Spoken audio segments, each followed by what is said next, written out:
But yeah. So tell me about that, because I mean, I would say a lot of the general public in the U.S.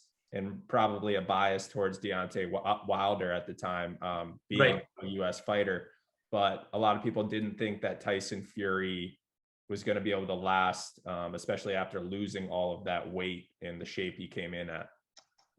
Well, you know, in my opinion, the information that we did have coming into the fight was, yes, there was a significant layoff, but, and I could be wrong here, Tyson was 28 or 29 years old when he came back. Now, it was a monumental struggle, obviously, to shift the weight. It took a huge amount of time, but he did it over the best part of a year. A couple of comeback fights.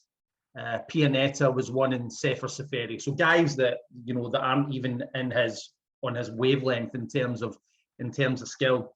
But for the second fight, I think he was about, this was Pianeta, he was about 260 pounds for that, which was kind of average where he'd been, you know, pre-layoff. So he'd got the weight off, and Pianeta a couple of times in the fight, he showed off some defensive finesse, Tyson did. And I liked the look of him, even though it wasn't a very important fight. But I always felt coming into the fight that Deontay Wilder was a one-armed bandit. You know, it was right hand or bust. I'd seen him outboxed against opponents that weren't in Tyson Fury's level. I thought that the threat of Deontay Wilder would be enough to get Tyson Fury to go up another 2 or 3 levels. Just a much better boxer. And what he's got in his favour that Tyson has is that he focuses on taking away your best weapon. With Klitschko, he took away the jab.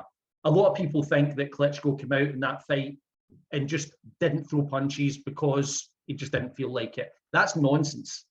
Tyson basically kept it at a range where Klitschko was reticent to let the jab go, and if he couldn't get the jab off, he couldn't get the right hand in, and he put Vladimir Klitschko's hands in his pockets.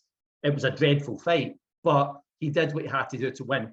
So coming into the Wilder fight, what Tyson needs to do is avoid getting caught with a right hand bomb that will knock him out. Now, full credit to Deontay Wilder because he almost did knock him out, but almost isn't good enough. And sooner or later, you're going to run into someone that you can't keep down. And that's essentially what happened with the whole, not just Wilder Fury 1, but all 3 fights. You know, we've seen it in the third fight. He landed his best shot again. We just can't keep him down. He's a terrific puncher, but he's not a great finisher. And that's been proven with Tyson on 2 occasions. Second fight was a wipeout. But yeah, I was confident of Tyson winning the first fight on points, and I picked him to win fights 2 and 3 by knockout.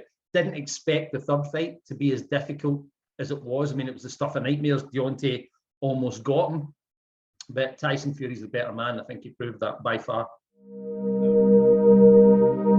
The Pod Matrix.